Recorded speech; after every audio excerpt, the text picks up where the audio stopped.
Welcome back to Crunch Labs. I'm Mark Rober, and today we're doing just like a quick crash course on Arduinos. So let's start with the basics. This is an Arduino. You might have seen it in some electronics builds. In fact, you might have seen it on a lot of builds on my channel. I use these all the time to get revenge on Halloween candy thieves. That's something you can do. You can go to the arcade and suddenly dominate a bunch of the games like this. You can build shark baiting devices, squirrel baiting devices, and even porch pirate baiting devices. You can make automatic strike bowling balls or automatic bullseye dartboards. Even if it's just for something simple like a candy dispenser when Mr. Beast tricks you to go on vacation with him to an abandoned city. So it's some kind of complicated looking electronics board, but what exactly is it? So a good analogy is looking at us humans. For starters, I need energy, so I eat food. And then with that energy, I can power my eyes and ears, and I get information from the world around me. Then I take that information, and then that goes to my brain. Then my brain processes that, and then it tells my muscles to do something. For example,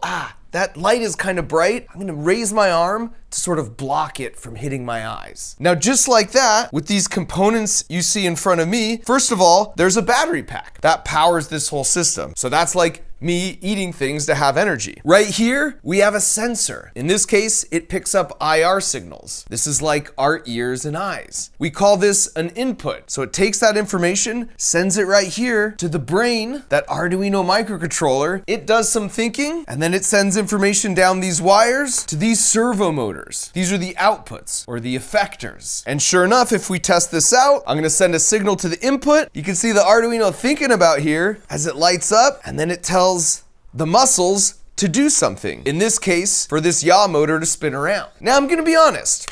This is kind of boring. An electronic system just like this just isn't that interesting. But if you combine it with some mechanical pieces that could kind of move, place in some interesting spots, well, now you suddenly have a super cool desktop turret.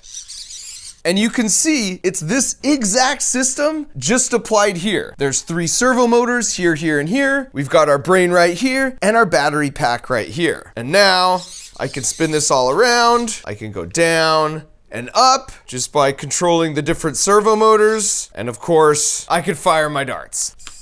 Rapid fire! Heck yeah. And just to ease your mind out of the gate, if you can put together a Lego build, you can program with an Arduino. So my goal today is just to break it down to first principles and make it really straightforward. Because the trick is, you don't need to know how to code to program and build cool stuff with an Arduino. There's just so many resources out there. There's tons of code that already exists for almost anything you can imagine that you could just copy and paste with minor tweaks, even if that. On top of that, there's a lot of AI chatbots that can actually help you program, help you think about your code, and help you actually write the code and debug it. So it's totally fine if you've never taken any kind of coding class. This can still make perfect sense. And so after watching this video and doing a few hack packs, now when you see something like the glitter bomb, and at first you might think, this is indistinguishable from magic. Like, how does it know when you lift the lid to wait a few seconds, to spin the cup, to fire the fart spray, to tell the phones to record? But then when you see this, you're like, aha, there's the brain. So just like in our simple example, there's inputs that tell it, hey, the lid has been lifted. The brain takes that information, and then it sends information to the outputs, i.e. spinning a pound of the world's finest glitter and firing an uncharitable amount of fart spray to fill your whole apartment. Surprise! Hello.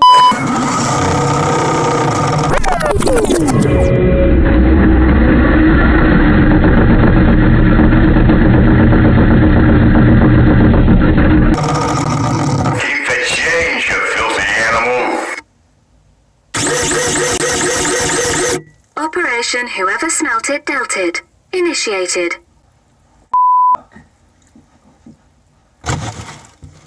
Oh. Operation Butt Trumpet initiated. Oh, you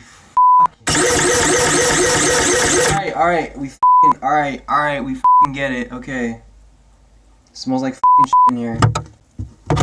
So let's briefly start right at the beginning and just say, what is even electricity? Well, electricity is really just moving electrons. So I have some delicious lemon electrons right here. Now, if these electrons were just chilling like this, that's not electricity. But as soon as they all start moving, now we've got electricity. So now if you had more of these lined up and they were moving faster, that's more electricity. It would be more powerful. But at the end of the day, your phone, your computer, your glitter bomb, the blood that's running through those veins of all those pieces of hardware is just moving electrons. And the difference between having a motor spin that sprays out glitter or having your phone have a screen that just lights up is how you decide to sort of divide and send those electrons throughout that mechanical build. Now let's talk about the electrical circuit. Now you can think about the electrical circuit sort of like a Hot Wheels track for these electrons to travel on. So if I connect this wire here, you'll notice this light bulb lights up. Again, instant replay. No light, as soon as I connect it, light. Well, why is that? Well, you've made a full electric circuit. So these electrons can flow from the positive terminal of this battery through this wire at the speed of light, through the outside casing on the light bulb, up through the bright little spot, down, and then back to the negative terminal. And as the electrons pass over this spot, there's a resistance built up there, and it gives off light. So all the electrons that have been stored up on this side of the battery are just coming out this wire, just flowing around through the light bulb, and then they're stockpiling on the negative side of the battery. Now, eventually, if we let this go for long enough, all the electrons would be from this side over to this side, and we call that a dead battery. Now, a cool addition we could put into this electronic circuit is a switch. So if I just disconnect this, and I'm basically extending my Hot Wheels track here, wait a sec, the light doesn't come on. Well, that's because this switch is in the off position. It's like a gate that's stopping the electrons so they can't move. And if they're not moving, guess what? No electricity. But as soon as we flip that on, now the electrons can move again, and that's electricity, which is why our light bulb is now once again turning on. All right, well now let's talk about how Arduinos harness moving electrons, or electricity, but not before I eat one more delicious electron. So what we've got here is an Arduino build. Now again, you might be looking and be like, that's kind of complicated. But what this is it's a night light. When the lights go off and you cover this, the LED light, it gets brighter. So this is effectively exactly how a night light works in your house. So when it's dark and you turn the lights off, this little light sensor senses that and turns the light to get brighter. Now, just like before, all that's happening here is moving electrons, except we've added this Arduino. So we've made the electronic circuit a little bit smarter. And so the electrons come from the positive terminal of this battery, and one Hot Wheels track is over here, where it's just continuously checking this sensor and saying, is it dark or is it bright? And then there's a second Hot Wheels track here, and if the brain senses that it's dark, it's like, yo, we need to increase the amount of little yellow Skittles of electrons on this Hot Wheels track so that this light will get brighter. So this is an example of just a really simple thing that you could build using Arduinos. And we're gonna get to a bunch more really fun ones in a second, but first let's review the 4 parts you need for any Arduino build. So the 4 parts to any Arduino build, or really like any robot or any piece of electronic equipment you interact with, like your washing machine or a calculator or your phone, is you have your inputs, then you have the brain itself that does the computing, and the outputs. So that's 3, and the 4th, of course, is just the wires that connect those 3. And then again, going back to the human analogy, these inputs, the sensors, this is your eyes and ear, the Arduino or the computer, that's your brain, then the outputs or the effectors, those are your muscles. And of course, the wires are the nervous system. So your eyes and ears send the information across the nervous system to your brain, and the brain decides what to do with it and sends that information through the nervous system to your muscles that then affect the world. These are the effectors, the outputs. So let's look at some of the sensors, some of the inputs, the eyes and ears. Well, the first one is this light sensor. That's just what we saw in the night light example, right? So you get information on the light around you, whoop, goes to the brain. The brain's like, hey, it suddenly got dark. Whoop, goes to an output. Well, one of the outputs are LEDs. So it would say, make this brighter or make it dimmer. Let's look at some other inputs. This is just a simple button. This is a microphone. So literally, it's like an ear. This right here is really cool. It's a proximity sensor. So it's sensing if something's close or far away. This is just a knob. This is a joystick. This is a soil moisture sensor. Now we go to the brain, and now let's skip to some of the outputs. This is called called a servo motor. These are the same type of motors that were on our turret at the beginning of the video. This is just a little DC motor. In this case, it's got a little fan on the end. Here's some LEDs, and then here's a little buzzer speaker. And by the way, if you go online, there is a ton of relatively inexpensive options where you can just get a kit that has a bunch of these inputs or sensors, and then also a bunch of these outputs, or the effectors. And this is where it gets really fun, because how can we creatively combine these inputs to do cool stuff with these outputs? Well, here's some examples. You could maybe stick this soil moisture sensor in your plant, and then when the soil gets dry, you could have it light up an LED so you know it's dry. Or even better, have it send a file that says, "I'm thirsty, feed me water." Or maybe you could use this microphone and you could have a box, a locked box, and it's locked with this output, with this servo motor. And the only way to open that box is if you give a secret knock in just the right order. And when it hears that very specific knock on the microphone at just the right spacing, well, then the brain gets that information and says, that's it. And then it turns the servo motor that then opens the door and allows you to get your secret stash. What's inside? I don't know. Maybe some delicious yellow electrons. You can use this knob here to increase the speed of a fan that's on you. Or maybe you use a thermometer to even turn the fan on at the right temperature, so you don't even have to turn a knob. You could have a cookie jar, and then when the lid is lifted, this button gets unpressed. And when that happens, you have an alarm goes off because someone's invaded your secret stash of cookies. And so now you can get a sense that for a lot of these, it's just kind of like the story you package around the hardware. You could even do something really simple with like this proximity sensor and this lights and buzzer and then a secret button, and you could call it a cool guy finder. So you go up to one of your buddies and the buzzer goes off and it lights up. He must be a cool guy. Then you secretly release the button that breaks the circuit and you go up to another buddy and it doesn't light up. Kind of a ridiculous concept, but you can see all the fun you can have with something like this if you just package the right story around it. And that's really what's going on with my videos that have these electronic builds in them. They're usually not that complicated. It's really about the story you package around it to have this really creative, fun engineering build that can either just be really useful in your life or it could just be fun and bring joy to your friends and family.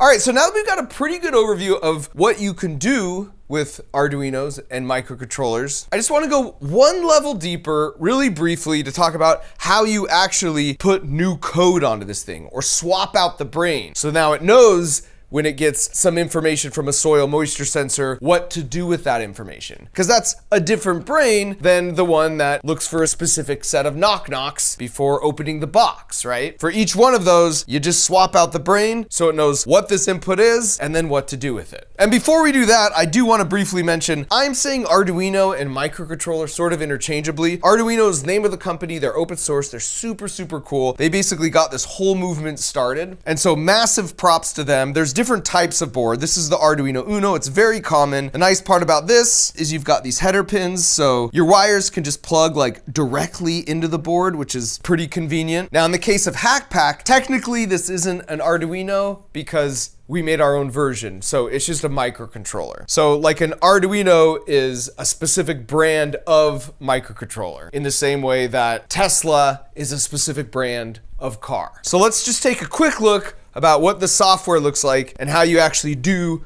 the brain swapping. So the first thing you've got to do is just go to arduino.cc and you're going to download a specific piece of software called Arduino IDE. It's free. And then when you download the program and open it up, you get a screen like this. So all you got to do is plug in your Arduino, select your correct port, and now you've got a connection to the brain. So each version of a brain is called a sketch. So this is called an Arduino sketch. Again, you do not need to learn to code. You just need to be good at copying and pasting because there's so much on the internet. As far as like what kind of code this is, the code in these sketches is a slightly modified version of C++. It's just an incredibly common language that is used a lot, especially anytime you're interacting with hardware. So when you look at the code, you'll see there's kind of two chunks. The first is the setup, and ultimately all you need to know here is setup only happens once. That's where you're kind of establishing the rules of the game, and then loop is the thing that just runs over and over and over. Like with the nightlight, we set that up once, right when you turn it on. After that, it's just continuously running a loop over and over and over, just continuously asking, what is the value of that light? And if at any point it gets too dark, then in that loop, it has a little spot that says, then turn on the LED, and then it just keeps checking. Is it still dark? Is it still dark? As soon as it gets light, okay, now turn off the light. And if you want your mind blown by just how powerful even a small computer like this can be, it runs that loop 4 million times in 1 second. So let's just run a simple program and see how this works. So I can go up here to File, Examples, and then Basics, and I'm gonna choose Blink. And when I do this, you'll see it preloads a sketch. So again, here's the setup where it's calling out what pins and stuff we're using, and then here's the loop that just loops over and over. And what you should know is that anything that's like in this grayed out color, that's in between these / and the asterisk, that's just what we call a comment. It does nothing. It's like it's not even there. It's just, as humans, it helps us read it. So there's a link to where you can learn more. It says who modified and created this. But anything not in gray, like the setup here or the actual information on the loop, that's what the board is actually using. So I'm gonna go ahead and hit this over arrow, which will upload the code to my Arduino, effectively swapping out the brain on this thing. And lo and behold, we now see the onboard LED is blinking. Now here's what's really cool, and I remember the first time I did this, it was just like this aha moment that felt really powerful. But I can change the rate at which it blinks. So I'm gonna check into the code here, and sure enough, it says it turns the LED on, and then it waits for a second, that's this delay, and then it turns the LED off by making the voltage low, and then it waits for a second. So you can see the number here is in milliseconds. So I'm gonna get crazy. And let's say I want it to stay off for 3 seconds. So I'm gonna change that to a 3000. And then I want it to stay on for 4 seconds. So I'm gonna change that to 4000. Now I'm just gonna upload that code, swap out that new brain for this. It's only slightly modified. And now when we look at this LED, wouldn't you know it? It's turning off for 3 seconds, then staying on for 4. And when you do that for the first time, it's just this powerful moment that like you controlled this piece of very complicated hardware to do something you wanted. This is a great first step. And now just to be fun, I'm gonna change this to go even faster. So I'm deleting a 0 off of both of those. And now when I upload, we should see that it's blinking way faster. So that's just about the most simple example of how you can swap out the brain on this thing. But there's tons more examples online where you'll not only get the code, but they'll also give you the schematic, or basically how you would wire up and connect your inputs and outputs. So as an example of one of those, I'm just gonna go ahead and pull up this one I found where you use a knob to control a motor. So here's a program I Googled called Knob, and it tells you at the top what it does. It says it controls the position of a servo motor with a knob, basically. And I'll just cut to the chase and show you that. So you see, as I turn this knob, the motor itself turns. So the question is, what kind of creative story could you put on this to make it interesting? And I'm just thinking, you could have this in your car, at your dashboard, and maybe at your back window, you've just got like a funny picture, and maybe the arm you paste to this thing. So if you want to wave to someone because they were nice and they let you in, you can just spin the knob like this, and now you're waving to the car behind you. Or I don't know, maybe you're in an abandoned city with Mr. Beast and you want to scare him by turning a knob to have a servo arm push a glass bottle off the top story so he thinks scary people are out to get us. I'm just saying, hypothetically, that's something you could do. Or maybe in bed, if you want to turn off your lights remotely, you just turn this knob and then it flicks the switch down. Infinite options of how you take this hardware setup and apply it creatively to the world around you. At any rate, as we scroll down on this page, you'll see it shows you exactly how to set this up, where to plug each of the colored wires into. We call this a schematic, and then it gives you the code. So you literally just copy and paste this into your own code, then hit upload, and now you're totally golden. And one thing I'll point out is I've got this white thing here. We called that a solderless breadboard, and that's because I could technically solder all these wires together to make that Hot Wheel track, right? To make the electronic circuit. The cool thing about these breadboards is if you flip it over, you'll see these are all connected. So if you plug in something here, that means if I plug in anything along this row, because those are all connected with this little piece of metal, it's no different if both of these wires were physically touching each other. And the same also goes for all of these rows, because you can see those are also horizontally connected as you go down the breadboard. So plugging in this wire here and this wire here, is the same as connecting them. And it just makes it super convenient for sort of prototyping and testing. And then once you have it and you like it and you want to lock it down, let's say you want to go to mass production, or let's say you want to make 20 glitter bombs you could send all across the country, then you do what's called a custom printed circuit board. And that's basically where you take the breadboard and this Arduino, you package them all in one thing, you get these custom made, and this custom PCB is essentially this, just in the printed form. Even the battery holster you can see is just part of the board. And so a custom PCB is what you'll find in your calculator, in your microwave, in your washing machine, in your car. Basically anything electronic that you interact with will have a custom PCB just for that piece of hardware, and it's no different than a breadboard and an Arduino, just packaged into one clean thing that you could mass produce. And so for the nightlight example I showed earlier, I also just found that by Googling it and using this website. And that also showed me exactly how to set it up with the breadboard and gave me the actual code to run. And of course, in addition to just Googling and finding pre-written codes, ChatGPT and other LLM models are a game changer. So you can actually put your code into there if it's not compiling. You could ask it questions on how to improve the code and simplify it. If you have a really cool idea you want to try, you can literally have a conversation and have it be your tutor to help you get your code exactly what you want. Or maybe you've copy and pasted a few bits of code, you're not sure why they aren't playing nicely together. It can help you figure that stuff out. Now, coming back full circle to where we started this video, for HackPack, which are these really fun robots that you can put together where the brain is a microcontroller, what just makes this so fun is you can swap out that brain to completely upgrade the functionality. That's the secret sauce, that's the magic. But then with HackPack, when you want to plug it into your computer to swap the brain, instead of using the Arduino IDE that I showed earlier, we have our own browser-based coding console. And when you're there, you'll see there's 3 levels. At level 1, the code is fully locked down, and you can only swap out the full code for verified new hacks, like the passcode hack. At level 2, you can now change some key variables, like how quickly the barrel turns, or how many numbers to put in your passcode lock. And then at level 3, you have full access to change everything. So if you want to learn more about HackPack, get that robot in a box coming right to your door where it's like that first step and getting you down the path of creative engineering, you just go to crunchlabs.com. But either way, hopefully this was a useful crash course in how Arduinos work. I'm really stoked you're taking this step because I found so much joy from taking my mechanical engineering skills and sort of combining them with electronics and then wrapping it in a story to make really fun content for the world. And even just for my family and friends. So good luck and thanks for watching.